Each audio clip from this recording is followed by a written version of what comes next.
Math ultra 1.0 में आपका स्वागत है ए कुमार सर द्वारा। हेलो गाइस, आशा करता हूँ आप ठीक होंगे, स्वस्थ होंगे, मस्त होंगे। आज हम बात करते हैं परसेंटेज के नेक्स्ट वीडियो पर आ गए हैं। और नेक्स्ट जो हमारा जो टाइप चल रहा था उसके नेक्स्ट सवाल लेके सवाल है। देखो, अब देखो आय और व्यय पे एग्जामिनर क्वेश्चन कैसे पूछता है। और जितने भी हम तुम्हें क्वेश्चन करा रहे हैं वो सब आए हुए क्वेश्चन करा रहे हैं, PYQ ही करा रहे हैं। ठीक है, कोई अपनी तरफ से मैं कोई क्वेश्चन नहीं करा रहा हूँ। ठीक है, एक सीरीज से चल रहा है। ठीक है, और वीडियो को ज़्यादा शेयर कीजिए, सब्सक्राइब कीजिए। और आय व्यय से क्वेश्चन कैसे पूछता है। यदि किसी व्यक्ति के वेतन का 20% भाग किराए पर खर्च होता है और 60% भाग जीवन यापन पर खर्च होता है और 10% भाग की बचत करता है, तो वह शेष 30 रुपए खर्च करे तो उसका वेतन कितना है। ऐसा से CGL 2018 में पूछा गया और ये कई बार क्वेश्चन रिपीट भी हुआ है ये। ठीक है, अन्य एग्जामों में देखो किस तरीका से इसे सॉल्व करना है। पहले हमेशा ये ध्यान रखना है, सबसे पहले ये बताओ हमारे पास जो डेटा दे रखा है वो क्या दे रखा है, शेष। ठीक है, तो हमारे पास शेष कितना है, 30 रुपया उसके पास। ठीक है, अब ये इसमें क्या करना है, ये चेक करो उसने खर्च कितना कर दिया, कितना परसेंट भाग खर्च कर दिया। तो खर्च कितना कर दिया, देखो 20% दिए, 60% वो, 10% सेविंग पे खर्च। ठीक है, तो टोटल खर्च कितना हो गया, 90%। तो शेष कितना उसके पास बचा है, 10%। ठीक है, तो यहाँ भी देखो इसमें और इसमें क्या अंतर है, कुछ भी अंतर नहीं। ये भी शेष धन है और ये भी शेष धन है, लेकिन अंतर किसका है, रूप का। ये डेसिमल में है जबकि ये परसेंटेज में। बस हैं दोनों बराबर, इसलिए इन दोनों को बराबर रख दो। इसलिए 10% बराबर 30, इसीलिए 100% बराबर 30/10 गुणा 100, 10×100, तो कितना, 300 रुपया। तो उसके पास टोटल धन कितना था, 300 रुपये। तो कभी भी इस तरह के सवाल आया, यहाँ पर बस लैंग्वेज कोई भी शब्द दे देगा यहाँ। ठीक है, तो कुछ भी आया करना है इसे। ठीक, तो नेक्स्ट सवाल, नेक्स्ट कंडीशन सवाल की है। एक व्यक्ति अपनी 75% राशि पहली बाजी में और शेष की 75% दूसरी बाजी में और शेष की 75% तीसरी बाजी में हार गया और केवल 2 रुपए लेकर वह अपने घर पहुंचा। उसकी प्रारंभिक राशि कितनी थी। SSC CGL 2016 में पूछा गया था, उसके बाद RRB 2020 में भी पूछा गया ये सवाल। ठीक है, अब देखो इस तरह के सवाल, जैसे पीछे कंडीशन था उसमें भी उसने खर्च किया था, लेकिन ऐसे भी खर्च होता है, तब किस तरह के सवाल करते हैं। देखो सवाल में कुछ नहीं करना, कैसे से देखो, एक व्यक्ति है वो अपनी 75% राशि है। अब राशि हमें पता है कितनी है, नहीं पता है, तो हम एक्स मान के तुम्हें करना करना नहीं सिखाएंगे हम। ठीक है, तो बस 75% राशि खर्च कर रहा है तो -75%।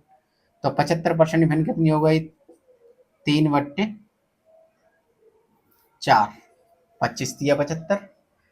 अब ये बताओ टोटल मूलधन उस पर कितना था, 3 रुपए, उसमें खर्च कितना कर दिया, 3 रुपए, बचा कितना, 1। इसीलिए इसे हम क्या लिखते हैं, 4 की चीज अब उस पर कितनी रह गई, 1 की। ठीक है, ये मूलधन है और ये है उसके पास जो शेष यानी रिमाइंडर, शेष राशि। ठीक है, फिर क्या कह रहा है, फिर 75 शेष की 75% फिर उसने खर्च की, तो मतलब सेम यही डाटा, 4 1, फिर शेष की 75%, तो फिर सेम यही डाटा। तो टोटल तीनों का गुणा, इधर तीनों गुणा, 16×6 = 64, 1। तो अब ये बताओ ये डाटा किसका है, मूलधन का है टोटल, और ये डाटा किसका है, जो उसने उसके पास शेष रही। अब यहाँ देखो शेष राशि यहाँ कितनी बची है, 2 रुपए। कितनी बची है, 2 रुपए। तो यहाँ कितना बचा है, 1। तो इसीलिए 1 बराबर 2 एवरेज मिल गया हमें। अब हमें पूछ क्या रहा है, मूलधन। अब मूलधन की यूनिट क्या है, 64, इसलिए मूलधन बराबर 64 × 2, तो बराबर 128। तो कौन सा ऑप्शन है, बी ऑप्शन है। ठीक, तो इस तरह के कोई भी सवाल हो इस तरीका से करो, और इस तरह के सवालों को हम ऐसे भी कर सकते हैं। ठीक है, जैसे कोई राशि है 75%, उसने खर्च कर दी, बची कितनी 25, तो 25/100। फिर ये शेष यही बची, फिर शेष की फिर 75%, तो बची कितनी 25/100। फिर शेष की 75%, तो फिर 25/100। ठीक है, तो अब इन दोनों काट दें तो क्या बचेगा 1/4, 1/4, 1/4। ये क्या है ऊपर का शेष, और ये क्या है मूलधन, ऐसे भी कर सकते हो। तो एक बराबर तो बात वही है। ठीक है, तो हमेशा ध्यान रखना है, इस तरीके से सवाल करेंगे। ऐसे सवालों में तुम्हें मेरे हिसाब से पेन नहीं चलाना चाहिए। अगर कंपटीशन में अगर तुम अगर फॉर्मूला में चक्कर में रहोगे इन सवालों में तो कुछ नहीं कर पाओगे। हर सवाल के लिए फॉर्मूला कहाँ से याद करोगे तुम्हें। ठीक है, हमेशा एक्सीलेटर का यूज करो, कंसेप्ट क्लियर करो, अपने आप ये आने लगेगा। अब देखो इस तरीके का कोई सवाल आया, जैसे ए और बी के वेतनों का योगफल 43,000 रुपया है। ए और बी यानी ए अपने वेतन का 95% क्या कर रहा है, खर्च कर रहा है। कितना 95% खर्च करता है, और बी अपने वेतन का 80% खर्च करता है। ये उनकी बचत समान है। यहाँ पर बचत कैसी है, समान है। तो ए का वेतन कितना है। तो इस तरह के सवालों में तुम्हें कुछ नहीं करना है, बस सवाल को समझना है। देखो यहाँ वेतन, खर्च और बचत 3 वेरिएबल है और 3 की बात चल रही है। तो हमेशा ये ध्यान रखना है कि जो वेतन, इसमें क्या ध्यान रखना है कि जो बचत है ना वो जो डायरेक्टिव हो 1/, वेतन एक दूसरे का उल्टा होता है। अगर हमें बचत का रेशियो पता है तो वेतन का पता लग जाएगा। ठीक है, तो इसीलिए सवाल में क्या है, हमें बचत क्या निकाल सकते हैं, क्योंकि हमें खर्चा दे रखा है तो बचत तो अपने आप पता लग जाएगी। तो देखो यहाँ खर्चा कितना कर रहा है, ये अपना खर्च 95% खर्च कर रहा है, यानी 100% में से तो बचा कितना 5%। ठीक है, तो इसका मतलब यहाँ ए और ये बी। ठीक है, 95% खर्च कर रहा है तो उसकी बचत कितनी होगी 5%। बी की बचत 80% खर्च कर रहा है तो कितनी 20%। ये हो गया बचत का रेशियो। ठीक है, अब इसे काट दें, परसेंटेज से परसेंट चिन्ह उड़ गया, 5 × 5, 5 × 20 यानी 1:4। तो ये बात समझ में आ गई। तो बचत का रेशियो कितना है 1:4।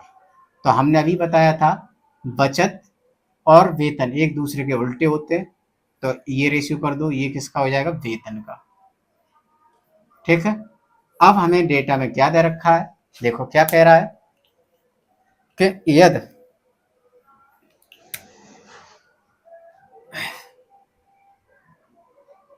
ए और बी के वेतनों का योगफल कितना है 43। अब जहां बताओ ए का वेतन कितना है 4 यूनिट, बी का वेतन कितना है 1 यूनिट। इनका योगफल कर रहा है, तुम भी योगफल कर दो। तो कितना योगफल है 4300, 43,000। तो इसीलिए यहाँ कितना हो गया 5, 5 बराबर 43,000। 5 से ये काट दो, 5 8 40, 5 6 30, यानी 1 बराबर 8600। अब हमें क्या पूछ रहा है ए का वेतन क्या होगा। तो ए का वेतन क्या है 4 यूनिट है, इसीलिए ए का वेतन बराबर तो 4 × 86 तो बराबर हो जाएगा 34,400। तो कौन सा ऑप्शन है, डी ऑप्शन है। ठीक है, तो हमेशा ये ध्यान रखना है, नोट करके लिख लेना। ठीक है, क्या लिखना है कि जब बचत समान होती है, ठीक है, नोट करके क्या लिखना है कि बचत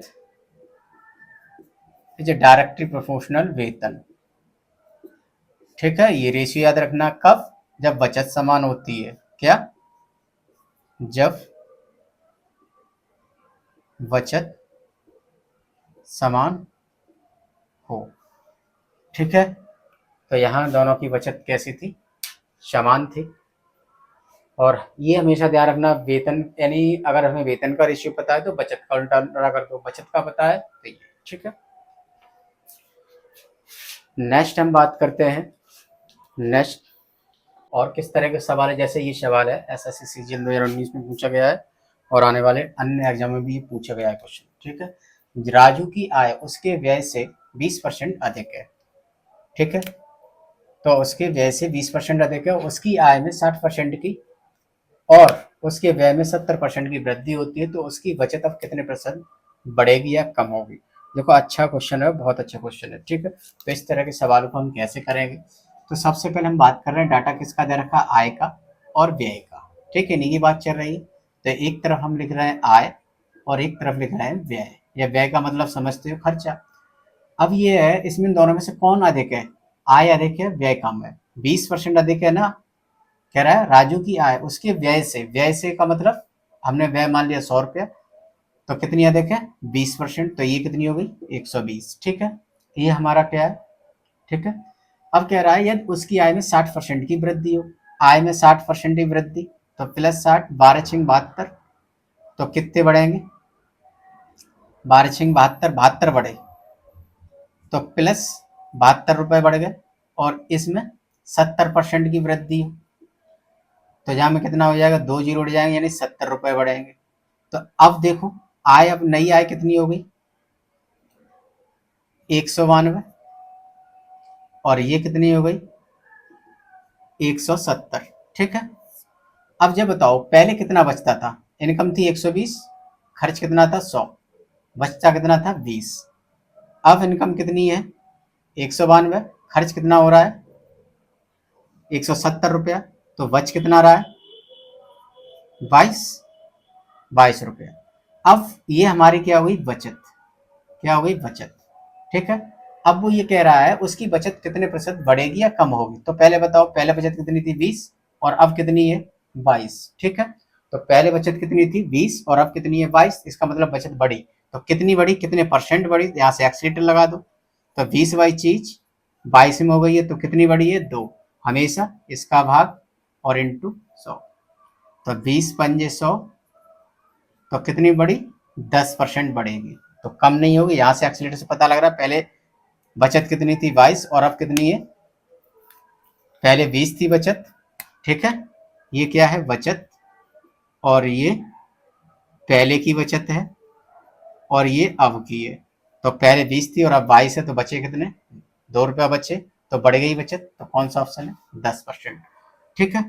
तो इस तरह के सवालों को हम ऐसे भी कर सकते थे, यहाँ से एक्सीलेटर हम ऐसे भी कर सकते थे। इसे देखो कैसे, 5% अधिक है, 20% अधिक है, तो 20% अधिक का मतलब क्या है? तो 5 बाई चीज 6 में, तो 6 हमारी हो गई इनकम, और ये हो गया खर्चा। तो ये हो गई हमारी क्या है? इनकम, और ये हो गया स्पेंड। तो सेविंग कितनी बची? 1 रुपए की, ठीक है। उसके बाद इसमें ये कह रहा है 60% की वृद्धि, तो 60% की वृद्धि 36 यानी 9.6, 3 रुपया 60 पैसा वृद्धि, तो अब कितनी हो गई? 9.6। 70% की वृद्धि, 7×5 = 35, 3.5 रुपया बढ़ गए, 5 और 3 8, अब कितनी हो गई? 8.5, ठीक है। तो अब जब बताओ अब इनकम कितनी? 9.6, खर्चा कितना? 8.6, कितना बच रहा है? 1.1। तो इसीलिए, तो अब जो देखो पहले बचत कितनी थी? 1 रुपया, अब कितनी बचत है? 1 रुपया कितना हो गया? 1 रुपया 10 पैसा, तो कितना बड़ा? 0.1, और हमेशा इससे भाग और गुणा 100, तो बराबर 10%। तो क्या हुई है? वृद्धि। तो हम एक्सीलेटर से भी कर सकते हैं, ठीक है। हम दोनों ही मेथड बताना चाहते हैं, लेकिन